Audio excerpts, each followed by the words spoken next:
밤에 시장을 바라보다 보면 낮에는 잘 보이지 않던 것들이 조용히 드러날 때가 있습니다. 사람들이 말을 멈추고 숫자에 덜 반응하기 시작할 때 그제야 흐름의 윤곽이 조금씩 보이기 시작합니다. 요즘 비트코인이 그렇습니다. 큰 소리는 없고 누군가를 자극하는 장면도 없는데 이상하게도 비트코인은 계속 사라지고 있습니다. 없어지는 게 아니라 눈에 띄지 않는 곳으로 옮겨가고 있습니다. 가격에서 사라지는 게 아니라 시장 밖으로 사라지고 있습니다. 차트에서는 여전히 숫자가 찍히지만 유통에서는 점점 보이지 않고 뉴스에는 이름이 오르내리지만 실제로 움직이는 물량은 조용히 줄어들고 있습니다. 오늘은 이 조용한 이동에 대한 이야기입니다. 누가 샀는지보다 누가 꺼내지 않았는지에 대한 이야기입니다. 요즘 시장을 두고 재미가 없다, 에너지가 없다 이렇게 말하는 분들도 계십니다. 눈에 띄는 움직임이 없으면 시장은 쉽게 지루해 보입니다. 하지만 조용한 시장이 반드시 정체된 시장을 의미하지는 않습니다. 오히려 가장 중요한 변화는 늘 조용할 때 일어납니다. 말이 줄어들고 해석이 사라질수록 선택은 더 분명해집니다. 시끄러운 시장은 이미 모두가 알고 있는 이야기를 반복합니다. 이미 여러 번 들었던 말들이 표현만 바꿔 다시 등장합니다. 하지만 조용한 시장은 아직 말로 정리되지 않은 선택들이 차곡차곡 쌓이고 있는 상태입니다. 기사로 설명되기엔 느리고 차트로 보여주기엔 아직 숫자가 부족한, 하지만 사람들의 손에서는 분명히 일어나고 있는 선택들입니다. 지금 비트코인 시장이 바로 그렇습니다. 눈에 띄는 급등도 없고 공포를 자극하는 폭락도 없는데 그 안에서는 분명한 방향의 움직임이 계속 누적되고 있습니다. 한 번의 선택이 아니라 반복되는 선택으로 쌓이고 있습니다. 그 방향은 거래가 아니라 보관입니다. 거래소는 시장 전체를 보여주는 창문과 같습니다. 사람들은 거래소에 무엇이 있는지를 보고 시장을 판단합니다. 비트코인이 거래소에 많다는 것은 언제든 팔 수 있는 물량이 충분하다는 뜻입니다. 선택지가 많고 움직임이 잦을 수 있다는 의미이기도 합니다. 반대로 거래소에서 비트코인이 빠져나간다는 것은 누군가가 지금은 팔 생각이 없다라고 선택했다는 뜻입니다. 가격을 보고 내린 판단이 아니라 시간을 보고 내린 판단입니다. 요즘 사람들은 비트코인을 사자마자 거래소에서 꺼냅니다. 조금 오르면 팔기 위해서가 아니라 그렇게 하지 않기 위해서입니다. 수익 실현을 위해서가 아니라 보관하기 위해서입니다. 이건 아주 미묘하지만 굉장히 중요한 변화입니다. 비트코인이 잠시 들고 있는 자산에서 꺼내지 않는 자산으로 인식되기 시작했다는 신호이기 때문입니다.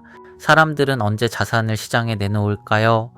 대부분의 경우 이유는 두 가지입니다. 하나는 당장 써야 할 일이 생겼을 때이고 다른 하나는 더 좋은 대안이 보일 때입니다. 이 기준은 오랫동안 거의 모든 자산에 적용되어 왔습니다. 그런데 요즘 비트코인을 보유한 사람들은 이 두 가지 이유를 점점 덜 느끼고 있습니다.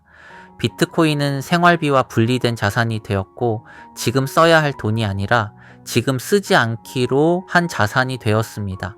또한 비트코인을 대체할 만한 확신 있는 선택지도 쉽게 보이지 않습니다. 그래서 사람들은 비트코인을 꺼내지 않습니다. 망설여서가 아니라 굳이 꺼낼 이유가 없어서입니다. 이건 욕심이 아니라 판단의 문제입니다. 많은 분들이 비트코인의 신규 발행량에 대해서는 이미 잘 알고 계십니다. 시간이 갈수록 새로 만들어지는 비트코인은 줄어듭니다. 이 사실은 이미 가격에 반영되었을 수도 있습니다. 하지만 지금 시장에서 더 중요한 질문은 이것입니다. 이미 존재하는 비트코인은 얼마나 움직이고 있는가? 새로 만들어지는 물량보다 이미 있는 물량이 얼마나 자주 시장에 나오느냐가 시장에는 더 큰 영향을 줍니다. 그리고 지금은 이 두 가지가 동시에 일어나고 있습니다. 공급은 줄고 유통은 멈추고 있습니다. 이건 단기적인 현상이 아니라 구조적인 변화입니다. 예전에는 비트코인을 잘 사서 잘 팔아야 하는 자산으로 보는 시선이 많았습니다. 그래서 언제 사야 하는지, 언제 팔아야 하는지가 가장 중요한 질문이었습니다. 하지만 지금은 질문이 조금 달라지고 있습니다. 이걸 언제까지 들고 갈 수 있을까? 이 자산을 왜 팔아야 할까? 질문의 방향이 바뀌면 행동도 바뀝니다. 그리고 행동이 바뀌면 시장은 조용히 다른 얼굴을 갖게 됩니다. 보유한다는 말은 가볍게 들릴 수 있습니다. 하지만 실제로는 아주 무거운 선택입니다.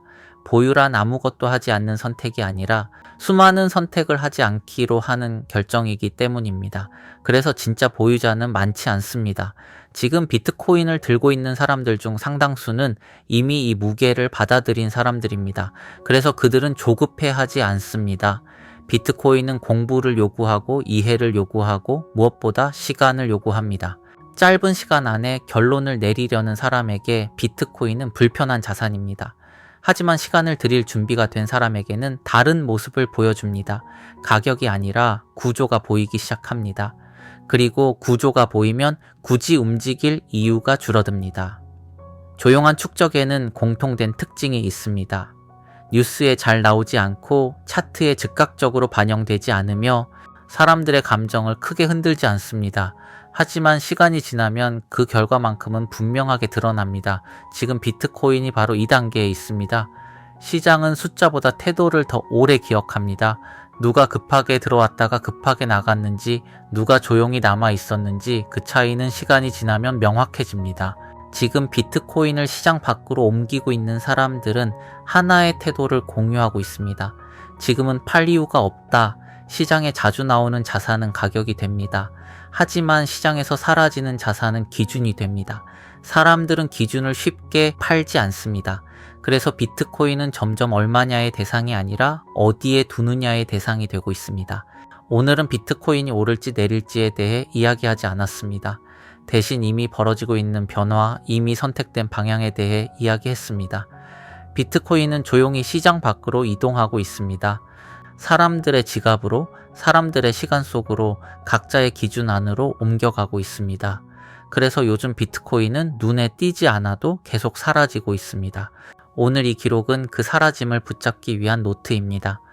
얼마였는지를 적기보다 왜 꺼내지 않았는지를 남겨두는 기록입니다. 이 선택들이 앞으로 어떤 의미를 갖게 될지는 서두르지 않고 시간에 맡겨두려 합니다. 유라빠의 비트코인 노트는 오늘도 시세보다 이 선택을 남깁니다.